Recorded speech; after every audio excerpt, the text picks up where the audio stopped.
can't believe it. Football, bloody hell. But they never give in. And that's the winner.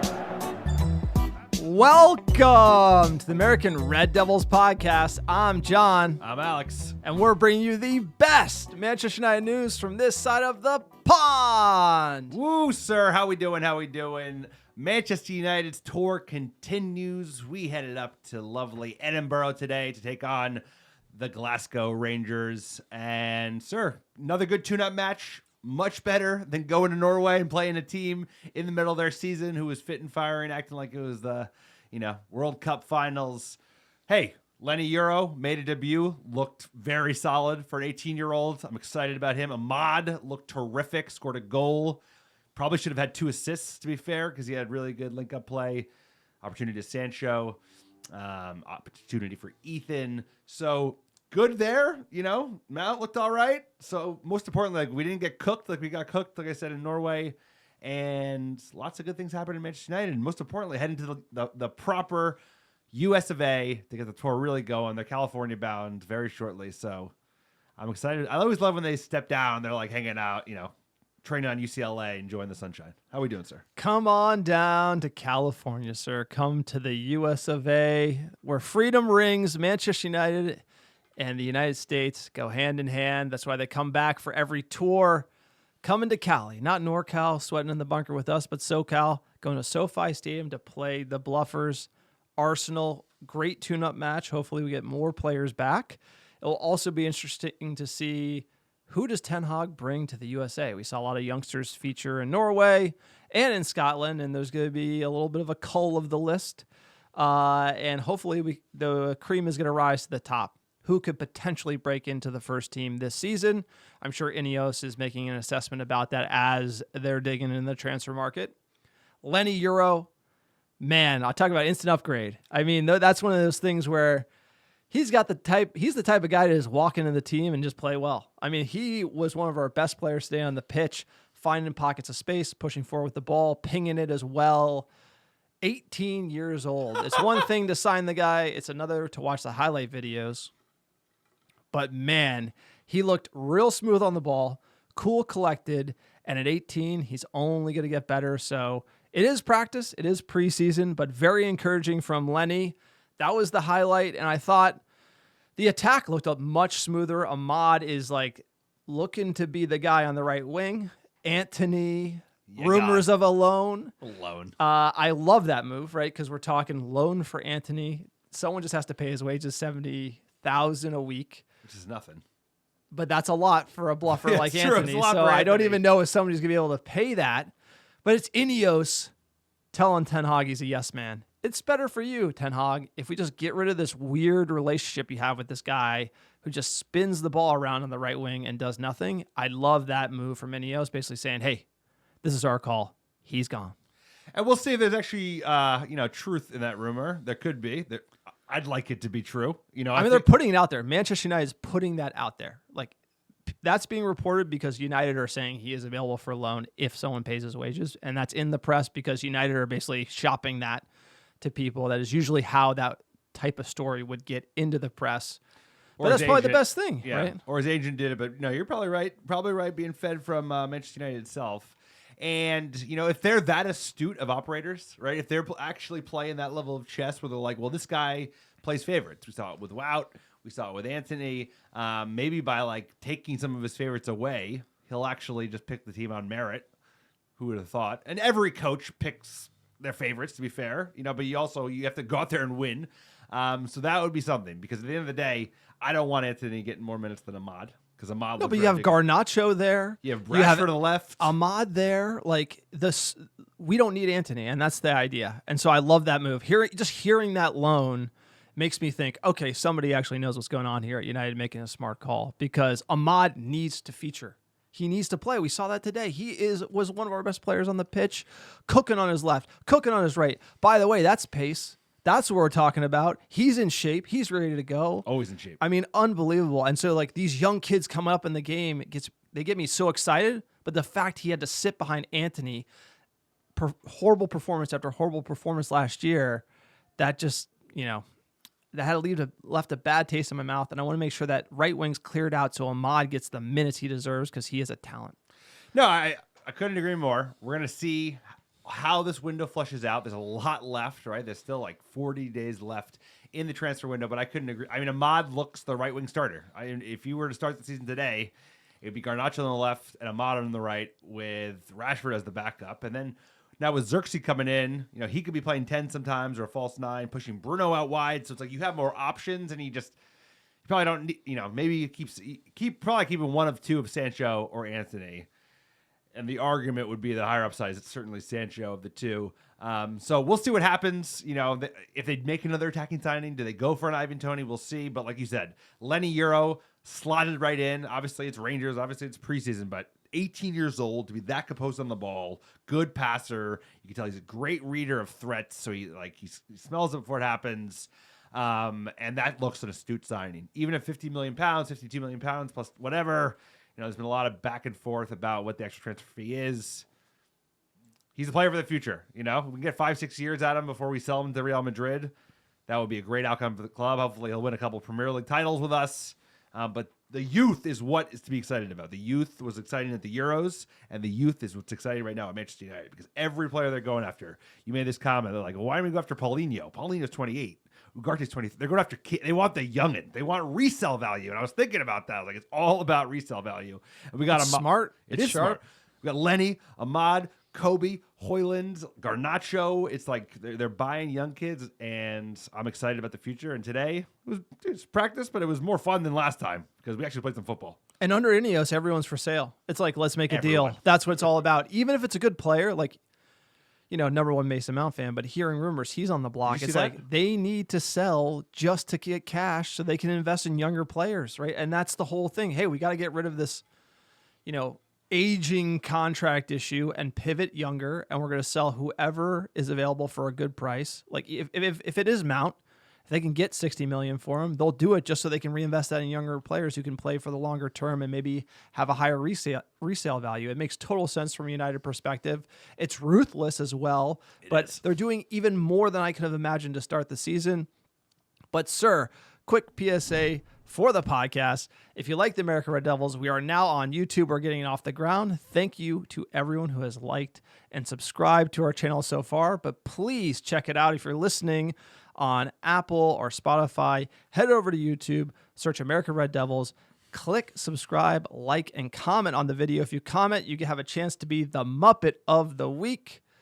Muppet of the Week this week is Johnny Parker 6860. Please, I'm dying. It's pronounced Branthwaite, not Brainwith. And so if anyone listens to the pod, we butcher players' names.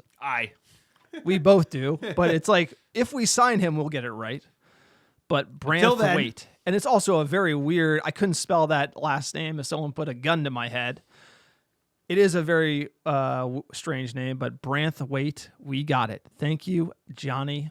And then Matthew Fox commented, stick around. It gets better. Kills me every time. We love you, Alex. So appreciate our fans. Appreciate our fans who have given us such good support throughout the years. John and I have been doing this now for 7 years. But YouTube is the next foray. Come support us. Like, subscribe, comment. We'll read out your comments if they're funny or not on the pod. And it goes a long way to keeping this pod going because it's all about fan-supported content. It's all about supporting the best club in the world. And guess what? Tides are changing in Manchester United. So a lot to be excited about here, sir. Other ways to support the pod. We can buy merch, right? We have the AmericanRedDevils.com website as well. So pick up some merch. Excuse me, sorry, sir. Go to Patreon. Yeah. We're going to talk Patreon real quick, sir. Patreon is the best way to support the pod because we have no commercial sponsors. We don't waste your time. We give you just the Muppet Take. And there's no corporate interests associated with Manchester United and the pod. It's just us in the bunker, sweating it out, giving you hysterical takes. If you want to support us, we get an extra podcast every single month. Tons of other benefits. Please check it out. Patreon.com/America Red Devils. And then also, we have our season-ending survey. This is really critical because we need your feedback. We just launched the YouTube channel. We do a survey at the end of every season. It's pinned on our Twitter profile. Please check it out. If you fill out the survey, it probably takes 2 minutes of your time. you get entered to win $100 of American Red Devils swag. Trust me, there aren't that many people filling it out, so you have good odds to win some swag.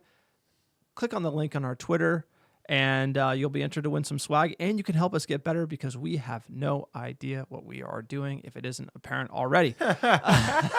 Facts.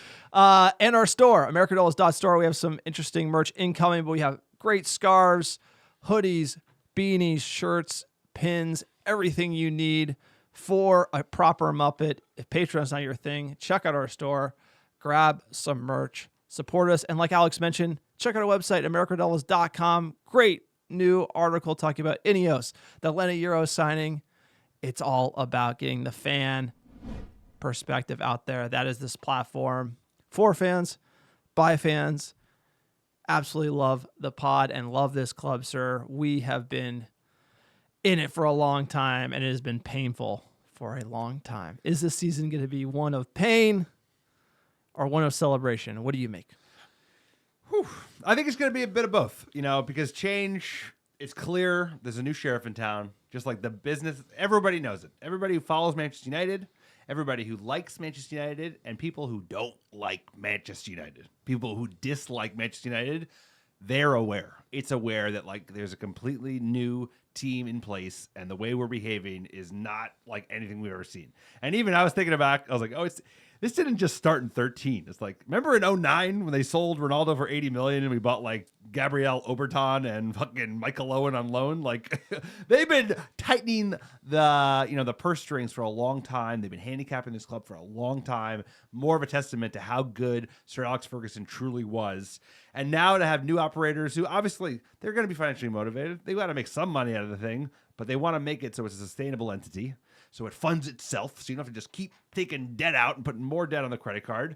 And I'm really excited about what we're seeing. So I think we're going to get some pain next season because the performance it's going to be uneven. I am hopeful it'll be better. I think it'll be better than last year, even if we finish in a similar position. But there's the promise of a better tomorrow, right? So it's there's a lot to look forward to because the moves we're making are unlike any moves we've seen in recent memory. This is like 05, 04, 05, buying Ronaldo, buying Rooney, buying the best young talent you could possibly get and getting them to your club. And yeah, it's a throwback, and I love to see it. No, I like the direction we're headed. I don't know if we're signing Wayne Rooney or Ronaldo. Some might say Yamal might be Ronaldo coming up. We're not splashing the cash to get him, but we are making those players. Kobe Mainoo is that player. Garnacho probably is that player. So we are heading in that direction. It is an exciting time for Manchester United. I think it's going to be one where the roster is going to get a lot better. We're going to get younger. We're going to solve a lot of these contract issues, but we're going to play better, but I think the results might be worse overall. We're not going to win an FA Cup, and we might still be around that, mid-table, but we'll probably be challenging top teams and playing proper football, which we saw today, sir. That's right. We're going to be breaking down our... But we talking about practice, man. What are we talking about? Practice? Practice? Yes, we are breaking down the preseason match today. I don't know how many people really watch these preseason games. Early preseason is definitely different than what we're going to see against Arsenal. Early preseasons, players are wearing jerseys with numbers that don't even make sense. No and it's names. just Will Fish is wearing 5. Why? That's Maguire's number. Doesn't even make sense to me. It's kind of a free-for-all. I don't like that format. They should actually wear their regular numbers. Wheatley with 9, but Højlund has 9. It seems to be the youngsters should have these.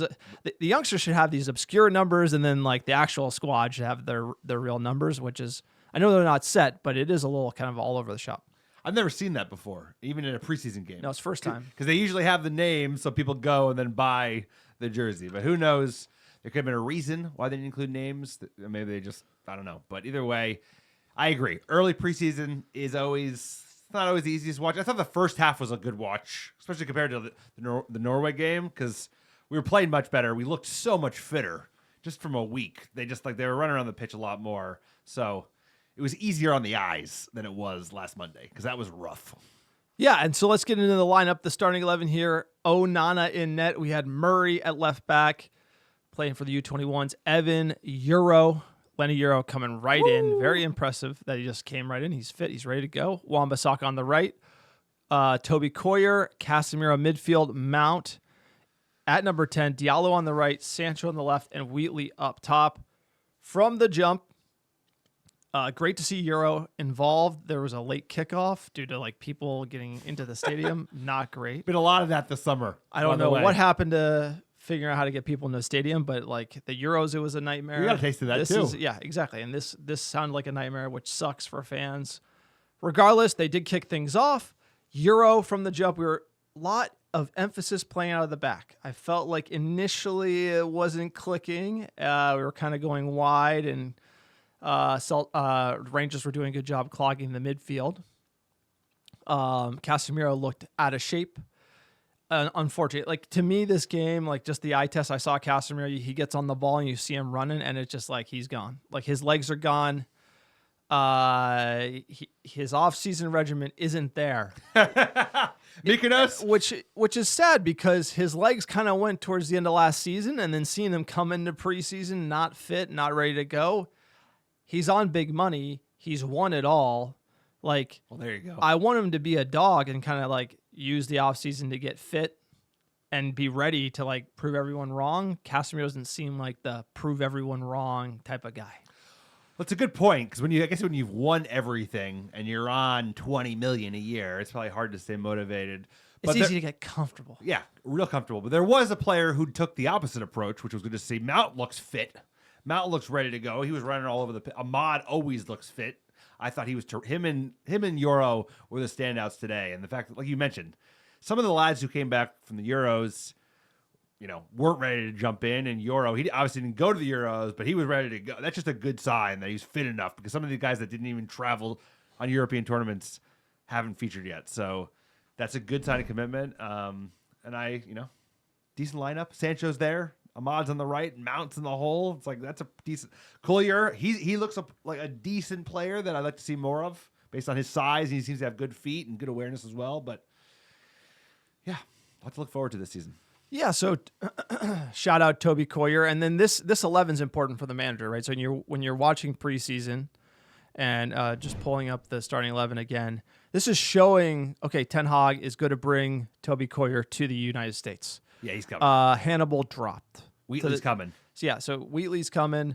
Hannibal was dropped to the second half, and he didn't play well in the second half, and got further instructions from the manager on the touchline, and he didn't even look like he was paying attention to him when he was getting more instructions from Ten Hag. So Hannibal is going to get sold. Looks to be kind of on the out. Coyer's stock is rising. Murray wasn't great, so he's not ready to go.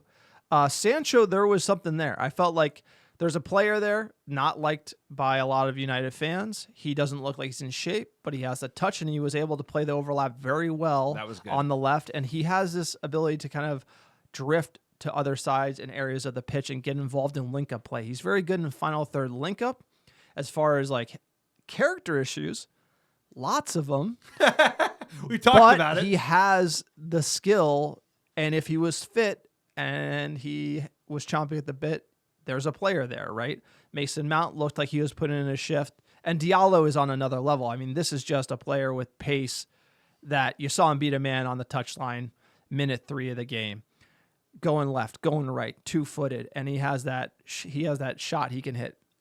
So really great to see United clicking. We looked like a proper football team, dominating the ball, taking it to the opposition. But I really have to shout out Lenny Euro because this guy looks like ice cold. I mean, there's a certain type of character that steps onto the pitch, and it's almost like he was on the pitch asking more of the players around him. He looked like, this is it, guys. Come on. Like, I'm going to take the ball forward. Hey, I need you to make that run. He was already dictating play and telling players where he needed them and kind of looking around like, come on, guys, like, let's go. Like, he was the general already at the back. Johnny Evans passing it to him so that he could advance the play. He's 18 years old. I know we're talking about practice, but man, it's a vibe that you get from a player, just like the same vibe you get from like a Ruud van Van Nistelrooy on the touchline. He just carries himself in a way. You look good, by the way. You look good on the sideline. I think we might see that in the future. I'm calling that. I'm telling you. We'll get into the XFiles theories later, but man, Euro. I'm very impressed with him on his debut. No, the future is youth, and it's a good point. It's like Euro, there was a moment, I think it was like the 20th minute, we conceded a corner, and he was yelling at his teammates. One who is like 36, one everything. One who's like 29, his goalie played in the Champions League final a year ago. And that is the type of mentality. There's a reason his reputation preceded him. There's a reason that I heard about Lenny Euro when he was 16 fucking years old, and he came in and he's got that mustache, so it's kind of like a little bit goofy, but he's a natural football player. He is good on the ball. He's a great passer. He has awareness. He's good in the air. He has to gain some weight. He clearly needs to beef up a little bit because the Premier League is going to be no joke. Playing against, Ollie Watkins and Holland and all. It's so he's going to have to bulk up a little bit, but the youth is what's so exciting. And Amad Diallo, like you said, bro, Amad Diallo is always fit, and clearly he was training all summer long.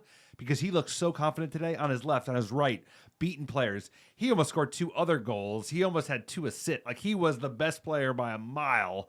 So that's what's exciting. And then maybe that's why they're Ineos gets it. They're we need to push out Anthony so he doesn't start ahead of this guy. Because Amad is it. Amad is a player, and Amad could cement himself as a starter, I think, by December of this year if he stays fit. Ineos is well aware that Anthony was playing horrible, and the manager would not stop playing him. And then Amad is very good, so maybe loaning Anthony is the move. Maybe it's brilliant, actually. Real quick, let's just listen into Ahmad's goal here in the 38th minute.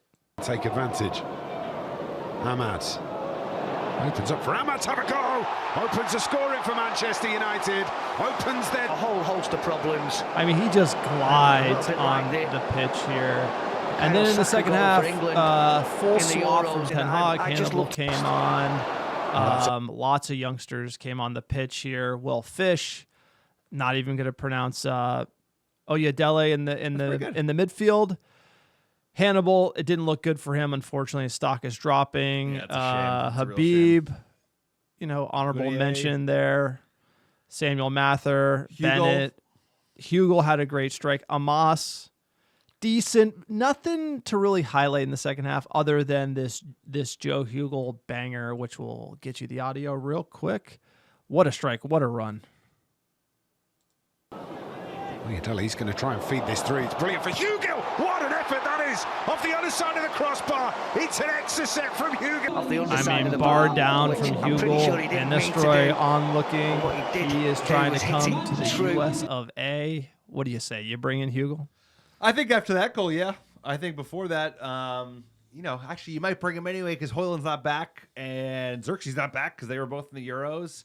And otherwise you got Ethan, so you probably need 2 strikers. But Hugel's one of those players, kind of like McNeil was, where we were hearing about him for so long as the next big thing, right? McNeil came from City. Hugel put up, I think, big numbers at Sunderland as an academy lad. And then they never quite broke through. And I've never seen a finish as good as that from Hugel. From him, so that's a great run, and a nice pass to him as well.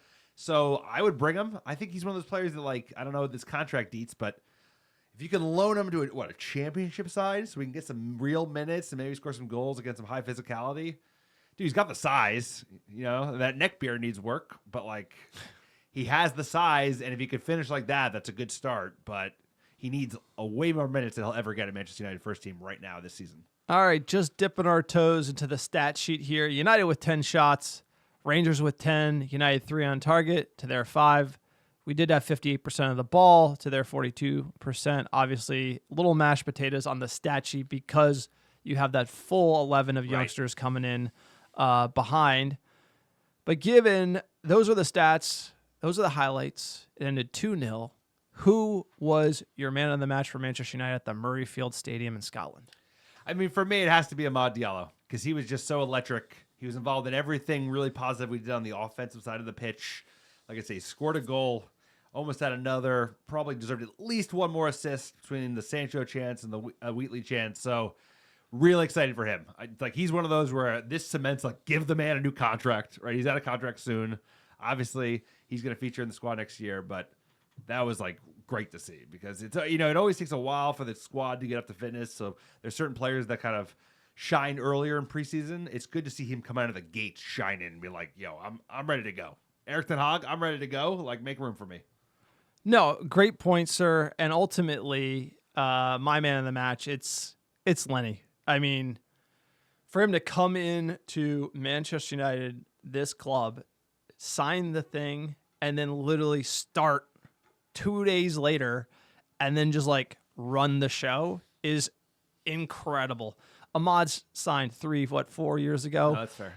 Been on loan, doing all this. He's coming good, right? But for a player to be an instant upgrade at a certain level and be that young with that price tag on his shoulders, and he's just like balling. It was unbelievable. That ping he hit in like the 20th minute, just like opening the game. And you're just like, whoa, this kid is like ready to, like, not even afraid to play that pass on the money. And he's just setting the tone. And like Manchester United need players like that to come and like set the tone. Like they're ready to go. Like they're not worried about being nervous. They're not worried. They're like, let's go win. And it's a good point too, because it's like we've always bought players for the future. We bought these young, Ahmad. He was like the next hot thing, but it took 4 years to develop. Now he's ready to go. £50 million for him, but he came in ready to go today. Like he is ready to start in the EPL today. Is going to be transition, right? Because it's obviously the season is going to be more physical and more intense, but like the quality of signing that he looks to be is of the top rate nature, top rate. So we bought a lot of players in the past that were going to be the next big thing, but to have him come in and contribute that quickly, very exciting stuff. Ineos recruitment looking so far so good. Let's keep it up. All right, let's check in with the main man, the manager. What do you have to say about this performance?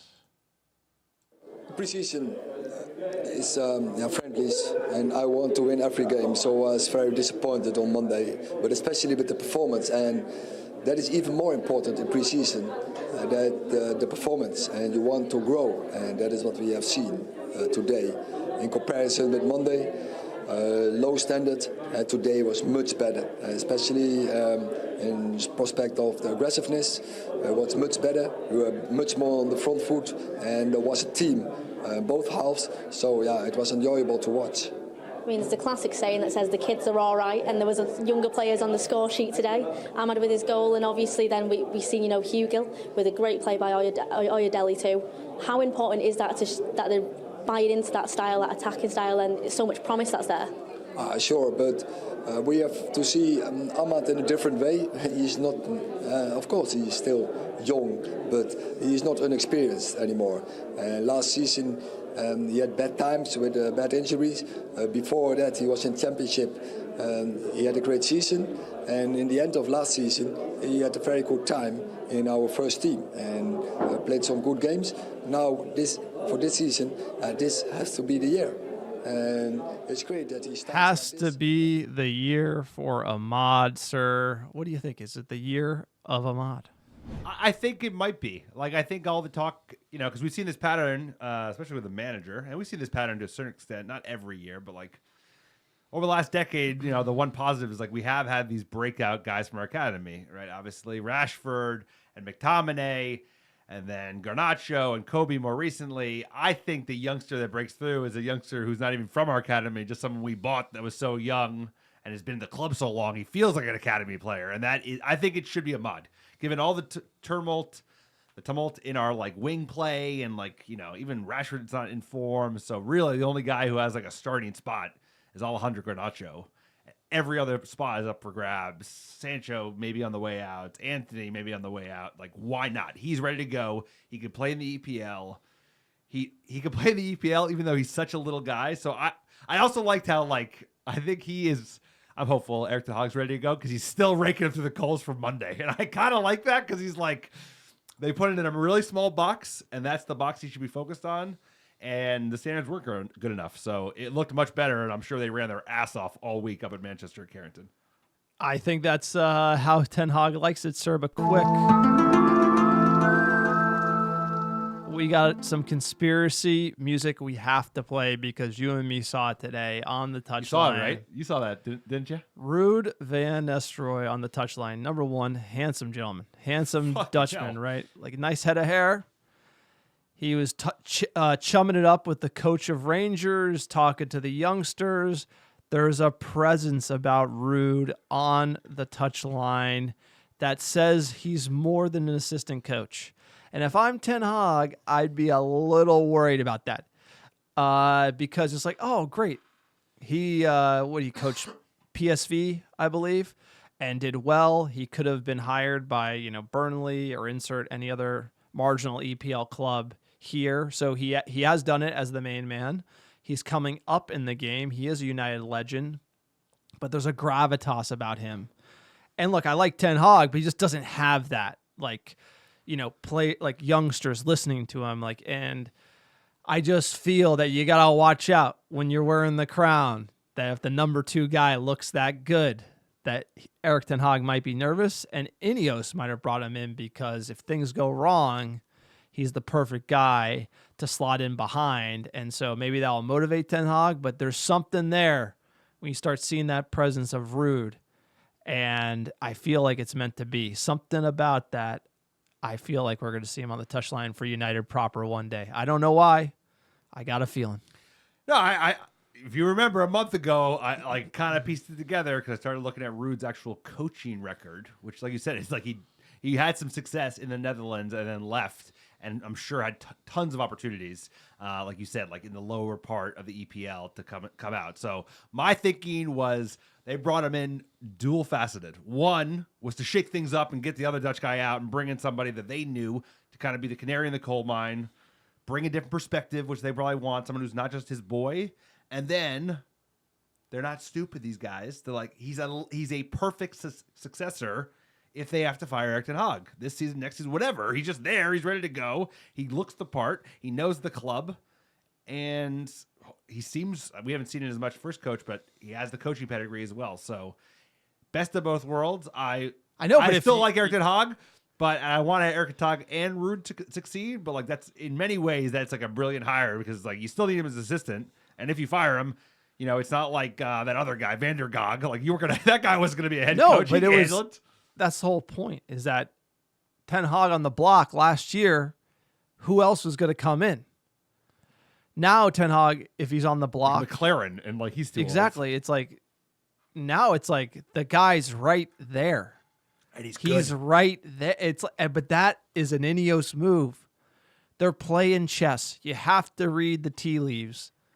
We want Erik ten Hag to succeed, but the fact that the backup plan is already there, don't kid yourself. It's not an accident. 2 assistants? Why do we need 2? And 1 probably should have taken a head coaching job. Why did that happen?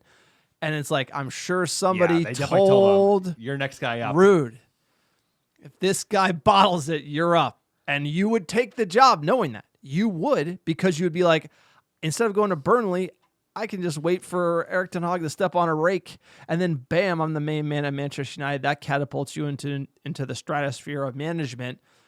And it's like, what would you do to be the manager of Manchester United? I'd probably do that, but it's just kind of one of those things where I feel like the trap door is right below Erik ten Hag, and this nice like silver fox set of locks is right there, ready to go, and it's another Dutchman, but Ineos just continues to play chess, and if you think that's an accident, like you're out of your mind. Like they have this whole thing set up, ready to go. I don't think this team, and by team I mean Wilcox, Omar, Ashworth, the whole crew, all our new best friends. We love them all. I don't think they do anything willy-nilly. I don't think they're shooting at the hip. Like everything is intentional. Everything is thoughtful. Like you listen to the way Jim speaks. Also, juxtapose Jim's involvement and fucking Bowley's involvement. Bowley's just like can't get himself out of it. He's way too involved. Jim is smart enough to know what he doesn't know. He's like, I gotta hire the best I can because if I start meddling around some rich old guy, like that ain't gonna be good for nobody. He's like the mob boss. He exactly sits he back. sits in Monaco. Yeah, he sits in Monaco, chilling, and he hires people the best to do it. And Bowley's like in his like big button downs, like buying these players for 125 million. The real thing is when you think about why would Ruud take the job as an assistant coach, even at the biggest club in the world, when he can get a coach, like you said, you probably get a coach at like a Palace, Burnley, whatever, one of those clubs, because they're like, you're up next, bro. And that would make sense. And it probably makes sense to have the guy next up anyway, because there aren't that many elite coaches available there aren't that many elite coaches and then there aren't that many available at any given time. So like usually when you're firing a coach, it's not at the end of the season. It's usually in the middle of the season. So having a guy ready to go so you could swap him out before the next game is kind of a masterclass. You must be said. And Ruud might fall on his face too, but that you have a guy there ready. So when you fire Erik ten Hag and you pay that check, you don't have to buy another. Well, they don't want to pay that check. That's a real big check. I know that, but they don't have to buy. They don't have to pay another check so to buy him out. Who knows what they agreed? I mean, like, because here's the thing: they could if Ineos most likely, hopefully, got that amount down, but then they're already thinking about loaning out Anthony, who's like we all know the manager has an unhealthy obsession with. Then they're bringing in like other people to microphone check him. Like they're just trying to help the man, and they're already saying, "Hey, you got to deal with Sancho. He's already going to do that." I just feel like the power is consolidating into the front office, and the manager is going to kind of be a different role than we've seen in the past, which is good because, like you said, Erik ten Hag unfairly was put in the Sir Alex position that he shouldn't have been in, and I think we're going to see him probably thrive in this role with more support, Ineos making deals, and everybody kind of focusing on their roles, because at the end of the day, that's how a football club should be run in 2024. But, sir, let's jump into fan questions here. Sir Jim's Burner. I like that. Quote, sirs, which youngsters do you think will end up with the most minutes at the end of the season? Kobe for me. I mean, I think at this point, Garnacho and Kobe, they're still youngsters. They're going to be de facto starters. I don't see people starting above them. Lenny, he's going to be a star. I mean, he's the youngest. He'll be the youngest player that gets the most minutes, right? He's 18, doesn't turn 19 until November. So I think he's going to play a lot of games if he can stay injury-free. Who else? I mean, there's no one. I don't think any of the other youngsters, other than like Ahmad, who's older than half the players I mentioned, are ready to break through. So I don't know, sir. What do you think? I think it's going to be Kobe to play the most. Kobe, Garnacho, I mean, they're just starters. Lenny, I'd like to see him kind of work in, despite like a great start. I still think he needs to kind of work into the EPL level, because young center back make a mistake or you get cooked. Yeah, it's tough. You know, it's kind of, you got to manage that ego before you kind of break him a little bit versus the attackers. At AB Man 99, surely Ahmad is our starting right winger, right? We need to replace Casemiro. So what do you make of that? Is he going to start over Garnacho, or is Garnacho going to take the left from Rashford? That's a really interesting question. You know, we have a lot of games, especially with the Europa League, and there's 8 Europa group stage games. So I think a starter right now, based on form, is Garnacho on the left and Ahmad on the right. And Rashi's the backup on the left. I guess Sancho will be the backup on the right. And there you go. You have 4 wingers, and then you have, obviously, you have Højlund and Xerxes up front, and then you get rid of Anthony or loan him out. So I disagree. I think Rashford's on the left, Garnacho's on the right, Højlund's up front. I think Ahmad is the first sub on the field, and if Rashford can't start this year right, give him 5 games, that will change to Ahmad on the right. So I just feel like you got to give Rashford the respect. You got to give him another chance to get up to fitness. You can't drop him yet, and you can't play him at 9. No, I hate playing him at 9. He said he doesn't want to play there. He's not good there. He needs to play on the left. We paid him the money. He's the chosen one, sir. Like, we got to keep Marcus Rashford healthy and happy at Manchester United. You got to back players in adversity, and hopefully he'll come back swinging. At Fairway Freddy, cannot see the sense in paying De Ligt $200,000 to sit on the bench. United need a young Conte or Makalele, a real top player in the middle, or United will struggle. Who's your dream central midfielder? And this is at AB Man 99's point about Casemiro. His legs looked like, you want to talk about me out there? Like, he was moving at a certain pace and everyone was on another level. And this is preseason. And it's frustrating when you have a player like Casemiro who's on big money. He didn't finish last year well, and he comes in out of shape. And it's like, you got to be on the Ronaldo program if you want to be having a chance to play in the EPL at that age. And he's clearly not. And that should be a sign to be like, he's still got a great pass. He has great vision, but it's get like more fit. It's the problem with like players like Casemiro and Luke Shaw, and I was thinking about this in between pods. Players who have to play into fitness, it's so frustrating because like they often are the ones who are injured because they're just not taking care of themselves. And then Casemiro needs like 10 games before he's actually fit. And it's like, those are games. You look at Ahmad, he needs 0 games to be fit. Like certain players just are fit. And Always. it's just like, it's frustrating with like Fred was always fit. Like the Luke Shaw, he needs like 10 games to run off like the fluff.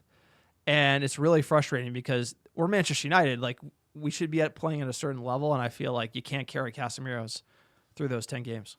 And I think everybody else is seeing what we're seeing. Like I think beginning of last year, everyone was like, of course, someone will buy Casemiro.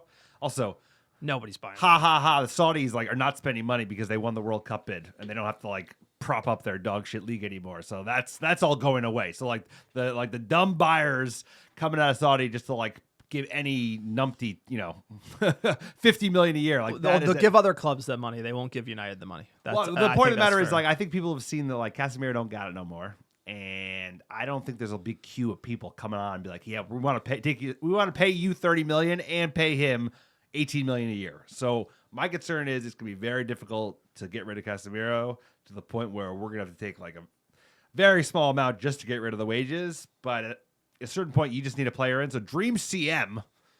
Dream, if we're dreaming, it's like Rodri. I mean, he's the best CDM in the world. But like Ugarte. Yeah, there's only one. I mean, like that's the dream. It's Rodri. I mean, Rodri's ridiculous. He's so good. I like Paulinho for Portugal, though. You saw him at the Euros. He played for Fulham. No, he's good. Like, he's like a guy you plug Neves, in. that guy at Portugal, also is a good player. No, but Paulinho, like you saw him at Fulham. He can run the show for a lower table team in the EPL. I mean, like that's a guy who's just, a dog. If he's going to work for Fulham, he's going to work for United. He's EPL proven. That's doable. Obviously, we didn't go that route. He is 28, like you said, but we need a solution for the next 4 years, and unfortunately, Rodri ain't coming. No. So Ugarte, I mean, I think that's why you have to play like that. Like he does not he will not be Rodri. He'll never be Rodri. No, I don't like Ugarte. I like him. He'll never be Casemiro. He's a dog, though. He's a hard worker. He breaks up play. Yeah, but you need a general. Like that position is so important for like. We have Kobe. We have Bruno. We're gonna have these killers at center back. McTominay's the try-hard guy who can play there, but you need someone who can run the game. Like that's a Paulinho. That is a Rodri. That's someone with the vision, the pass, knows how to like the skulls, like know how to take up the tempo. Ugarte's just gonna fly in and be a bruiser. Everyone's gonna love that. But it's more nuanced than that, right? It's knowing, like the way you watch Rodri play, controlling the game. I mean, he's the best in the vision, world. He's like the best knowing in the world. How to sniff danger. There's much more to it than just being like an all-out, like kind of bulldozer at the back. You need someone who can run the game, like a Scholes. It's becoming more important, right? Like because the other midfield roles are kind of pushing forward, and you need someone to clean it up. So Ugarte on the younger side, can he do it over time? Maybe. I mean, I liked Amadou Onana, who ended up going to Villa, or is in the process of going to Villa. He would have been great because he is Premier League proven, like you said. He's a fucking unit. He's got good feet. I just think it's really hard to find someone who's a really good tackler who could also ping the ball about. It's hard there aren't a lot of Rodris and Casemiros lying around. So I think we're going to have to settle for someone who's much more constrained from like a going forward perspective. Literally, Ugarte takes the ball from somebody else and then passes it to Kobe or passes it to Bruno and then goes back and stands in front of the center backs. And that's okay, but that's not these other players who are like the best in that position in the world. So we have so many priorities that we can't go and get like that kid Neves, who's now going to PSG. And the reason that Ugarte is available in the first place is because they're signing someone else instead of Ugarte. We have a lot of, we got a lot of peanut butter, a lot of bread to spread peanut butter across, and not as much peanut butter as we want. So, all right, you heard it here. We just need more peanut butter. That's right. Also, for context, Alex is like a Skippy peanut butter guy. I switched I come into your house. I switched like the granola shit my wife bought. No, this guy. It was so funny. It was like I was like, "Hey, you got any peanut butter?" He's got like the Skippy. Yeah. Like what are you eating? Stuff with the oil on top. The healthy shit. Now I'm eating that. It's like I think it tastes better, but like this guy's like old school Jersey Skippy, baby. I want my petroleum oil in my peanut butter. Let's go! Shout out Skippy peanut butter. Oil. If you like Skippy, comment. Shout out. Tell us what your Down favorite peanut below. butter is. Yeah, I got that like Whole Foods, like soft organic peanut butter. They ain't stopping nobody in the midfield. All right, next one here at D_Cole18. Said for years now, Ahmad and Facundo will give us more of a threat off the right wing than Sancho ever would. I know it's preseason, but I feel justified in saying it. Again, sell Sancho and Antony for scraps. Let the kids compete over right wing. And Rashier and Garnacho on the left wing. We were set for a decade. I think that's a great point. The only problem is Facundo is going to go for scraps as well. And I think it's going to be Garnacho and Ahmad on the right. Garnacho, remember, played amazing on the right last year. Amazing on the right. He should be on the left. He does both. That's how good he is. He was like, I thought he was almost better on the right than he was on the left. Actually. He was more productive. He actually had more Yes. goals per game, more assists per game playing on the right wing than he even had on the left.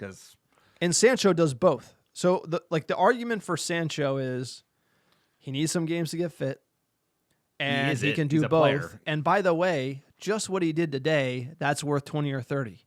So like the whole idea that we aren't going to like sell Sancho, it's like we will. It's just like give him some games. Someone's going to pay 30 for him because there's something there. I mean, like off field, He's not Antony. He's a player. I mean, he's a player. Exactly. Sorry. Off field, don't want him at United. On the pitch, somebody will pay for him. Somebody will pay some sort of money for him, and then we just got to keep playing him, get him fit, have him showing it, and hopefully, like, last day, deadline day, gone, make some money. Like, that's the move. That's the move. And he looked a lot better. I mean, he looked a lot better than he looked a week ago, and obviously he was outshined by Ahmad just because Ahmad just looked so much fitter than the rest of the crew, basically, other than, like, I think Mount looked really fit. Lenny looked fit. But you're he right. plays like, well in tight places. Sancho is he does that that like lead in pass really well. He switches feet really well. He gets in tight spaces. Do we know he's a great player? I mean, we signed him. We tried to sign him for 2 years because he's such a great player. It's the mental shit, and he needs like a hypnotist. Tell him to make up with his manager. Hypnotist, sir. But we talking about practice, man. What are we talking about? Practice? They did kiss and make up. They've since been like, we're all good. Like even Ten Hag said some very glowing things about how great of a player he was. Now it's all water under the bridge. So I think that's once again that box, bro. Kumbaya. That box you're talking about that just keeps getting smaller and smaller. And he said it too. He goes, my role has changed. They've taken away recruitment. It took away something, and that's good though. It's like you should not be doing that. So now He did. He always like to all the good things he said. He also was defensive about signing Antony. Like there was like the stubborn Dutch not taking the L on Antony. Like Classic. there That's was him. like I will say he is saying a lot of the things, but then there's like the but Antony was a great signing. Yeah, The first press conference he did after they came back from preseason, he was a little chippy at the first. Still talking about like. Just get over it. I know, bro. You're here. We gave you an extra year. He's just gotta like bury it, bro. Bury it. And actually I think that's a great point to end the pod on. Shout out to Erik Ten Hag. Shout out to Erik Ten Hag for letting Ineos kind of date around, come back, sleep to him. around or date around. I don't know. Well, he was the one in Ibiza. I don't know where Ineos was, but Yeah, they were in Manchester. yeah. So shout out to him for like doing what he does best, like keeping it all together. I felt like he got away from who he was the first year, last year in the second half, and being open to running this project back on new terms and working with Ineos, because that is not easy, and that can't be easy for him. But he's putting on a united front, saying a lot of the right things. And there's a lot of positive momentum here. I think that's thanks to him. And he is leading, and he is saying the right things, and he is making up with Sancho, and he is kind of putting his best foot forward and leaving a lot of the petty BS we saw from him last year.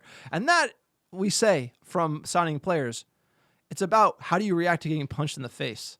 And Erik Ten Hag got punched in the face last year, and he's coming back.